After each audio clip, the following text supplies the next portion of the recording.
சொல்ல சொல்ல சோகமடி தமிழினம் பெற்று வந்த சாபமடி. என்ன பாட்டை இவன் மாற்றி பாடுறான்னு தான் யோசிக்கிறீர்கள். வேறொன்றுமில்லை, எங்களின் தலைவர்கள் எப்போ வந்து நாக்கு சுத்தத்தோட பேச போயினோம்னு நினைச்சாலே கவலையாக தான் கிடக்கு. யாரை பற்றி சொல்கிறேன்னு நிறைய யோசிக்க வேண்டாம். நம்மளின் அதிக மக்கள் பிரதிகளை கொண்ட கட்சியாக இருக்கிற கட்சியில் முடிவெடுக்கிற அதிகாரத்தில் இருக்கிற ஆளை பற்றி தான் நான் இந்த பதிவில் சொல்ல போகிறேன். தொடர்ந்தும் பதிவில் இணைஞ்சிருங்க. தலைவரை சந்தித்தார். தலைவர் சந்திக்கும் போது என்ன சொன்னார் தெரியுமோ?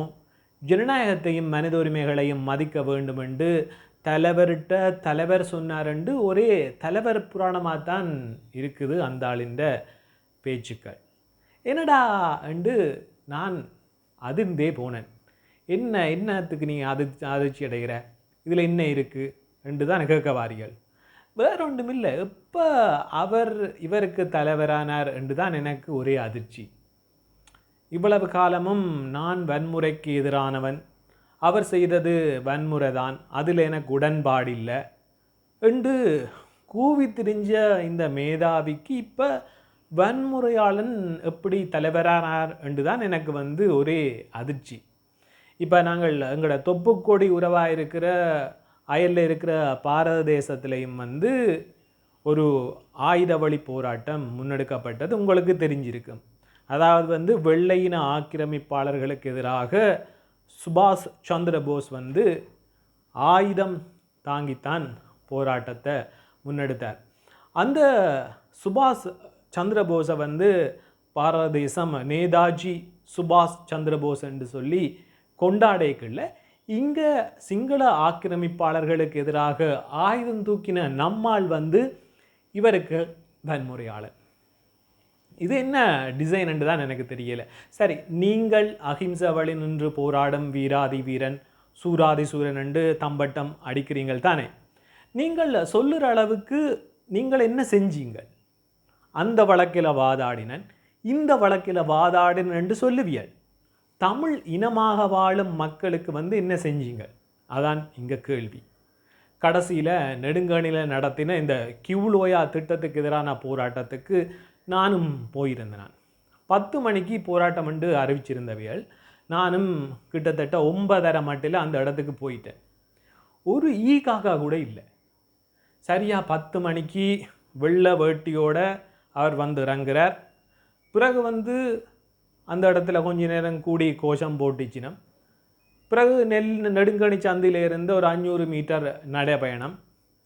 பிறகு வந்து வவுனியா வடக்கு பிரதேச செயலகத்துக்கு முன்னால் வந்து வீரகோஷம் மனு கையளிப்போட அஹிம்சை போராட்டம் சிற்றுண்டியோட முடிவுக்கு வந்தது.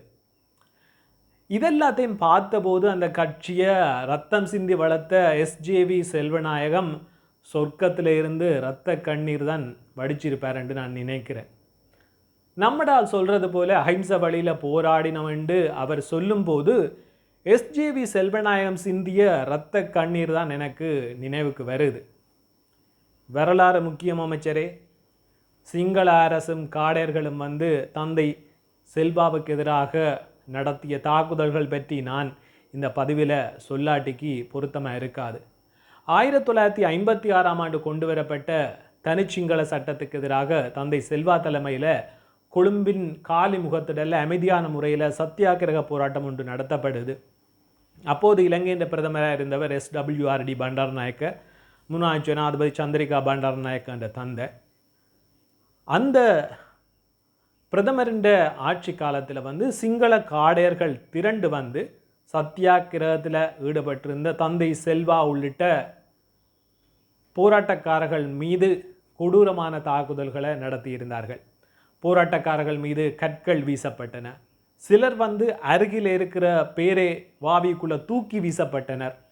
தந்தை செல்வாவின் முக்கிய தளபதியான அப்பாப்பிள்ளை அமிர்தலிங்கம் தலை உடைக்கப்பட்டு இரத்த கரையோடு தான் நாடாளுமன்றத்துக்கு சென்று இந்த அடாவடித்தனத்தை அவர் கண்டித்தார். இதை விட சிங்கள ஸ்ரீ எடுத்து கட்டாயமாக்கப்பட்டமைக்கு எதிராகவும் தந்தை செல்வா தீவிரமாக போராடி இருந்தார். வடக்கு கிழக்கில் தந்தை செல்வா மற்றும் தொண்டர்கள் தார் கொண்டு வந்து இந்த ஸ்ரீ எழுத்துக்களை அழித்து அமைதி போராட்டம் நடத்தினர். இதற்கு பழிவாங்கு நடவடிக்கையாக தென்னிலங்கையில் அரச படையின் ஆதரவோட தமிழர்களுக்கு எதிராக 1958ஆம் ஆண்டு இனக்கலவரம் கட்டவிழ்த்து விடப்பட்டிருந்தது. தந்தை செல்வா உள்ளிட்ட தலைவர்கள் ஸ்ரீலங்கா அரசால வீட்டுக்காவலில் வைக்கப்பட்டனர். பிறகு 1961ஆம் ஆண்டு ஜனவரி 1ஆம் தேதி சிங்களம் மட்டும் அதிகாரபூர்வ மொழி என்ற சட்டம் முழுமையாக நடைமுறைக்கு கொண்டு வரப்பட்டதை எதிர்த்து தந்தை செல்வா வடக்கு கிழக்கு மாகாணங்களில் உள்ள கச்சேரிகள், அதாவது மாவட்ட செயலகங்களை முற்றுகையிட்டு மாபெரும் குடிசார் ஒத்துழையாமை இயக்கத்தை ஆரம்பிச்சிருந்தார். யாழ்ப்பாண கச்சேரிக்கு முன்பாகவும் தந்தை செல்வா தலைமையில் ஆயிரக்கணக்கான மக்கள் தரையில் அமர்ந்து கச்சேரி இயங்குவதை தடுத்து போராட்டம் நடத்தியிருந்தார்கள். அப்போது கூட பண்டாரநாயக்கவின் மற்றொரு நெருங்கிய உறவினர் பாரியாரன் அவர் ஸ்ரீமாவோ பண்டாரநாயக்க தலைமையிலான அரசு இருந்தது. அப்போ அவசரகால சட்டத்தை அவருடைய அரசு பிறப்பித்து வரலாற்றில் முதல் முறையாக யாழ்ப்பாணத்துக்குள்ள இராணுவத்தை அனுப்பியிருந்தது. நள்ளிரவில் புகுந்த ஸ்ரீலங்கா இராணுவத்தினர் அமைதியாக படுத்திருந்த தந்தை செல்வா மற்றும் தமிழ் தலைவர்கள் மீது ஈவிரக்கம் இல்லாத தாக்குதல்கள் நடத்தி அவர்களை இழுத்து சென்று கைது செய்ததுதான் வரலாறு. தந்தை செல்வாவின் முன்னிலையிலே அவரது மகன் சந்திரஹாசன் இராணுவத்தால் மிக கடுமையாக தாக்கப்பட்டார். இந்த போராட்டத்தின் போதே தந்தை செல்வா உள்ளிட்ட முக்கிய தலைவர்கள் இராணுவ முகாம்களில் பல மாதங்கள் சிறை வைக்கப்பட்டிருந்தனர். இதை விட இன்னும் ஒரு முக்கியமான விஷயம், மலேசியாவில் பிறந்து கொழும்பு தோமஸ் கல்லூரி, கொழும்பு பல்கலைக்கழகம், கொழும்பு சட்டக்கல்லூரி ஆகியவற்றில் கல்வி கற்ற தந்தை செல்வாவுக்கு இருந்த தமிழர்கள் மீதான பேரன்பு தமிழர்கள் மீதான பேரன்பு இப்போ இருக்கிறவருக்கு இருக்குதான்றதை நீங்களே முடிவு பண்ணி கொள்ளுங்க. தமிழினத்துக்கான சிறந்த அரசியல் தலைவராக மிளிர்வதற்கு முதல் இலங்கையிலேயே மிக வெற்றிகரமான மற்றும் புகழ்பூத்த சிவில் சட்டத்திறனிகள் ஒருவராக இருந்தவர்தான் தந்தை செல்வா. இப்படி அகிம்சையிலையும் தமிழின தலைவர்கள் அடிவாங்கிய வரலாறு இப்போ இருக்கிறவருக்கு ஞாபகம் இருக்குமோ தெரியாது. அவர் வல்லா கில்லாடி, அவருக்கு ஞாபகம் இருக்கும், ஆனால் அதையெல்லாம் மறந்தது போல நல்லா நடிக்கிறார் என்று தான் நான் நினைக்கிறேன்.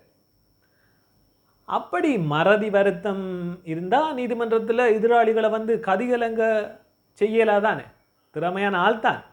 ஆனால் இந்த ரத்தஞ்சிந்தி தந்தை செல்வா வளர்த்த கட்சிக்குள்ள பின்கதவால் வந்த ஆமை இந்த பாடு படுத்துதண்டு நான் சொல்ல இல்லை சமூகம் சொல்லுது. இதை விட முக்கியமான உண்டை நீங்களும் தெரிஞ்சு கொள்ள வேணும்.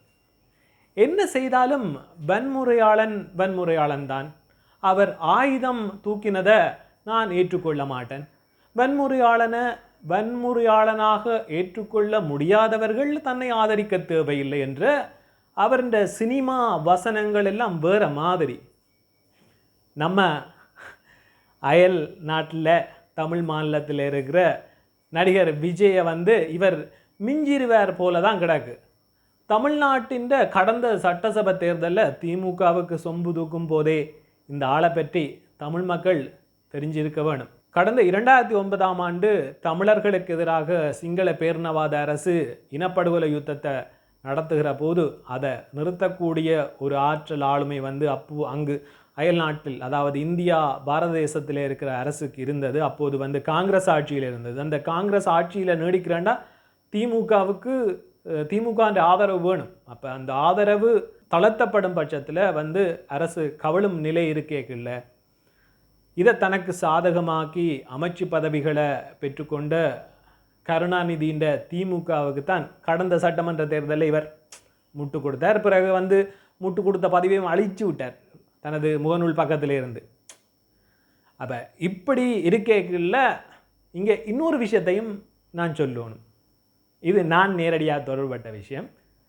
நல்லாட்சி அரசாங்கத்தில் இருக்கும்போது இலங்கை தமிழ் தேசிய கூட்டமைப்பு அப்போதைய ரணில் மைத்திரி தலைமையிலான நல்லாட்சி அரசாங்கத்துக்கு நிறையவே முட்டு கொடுத்தது.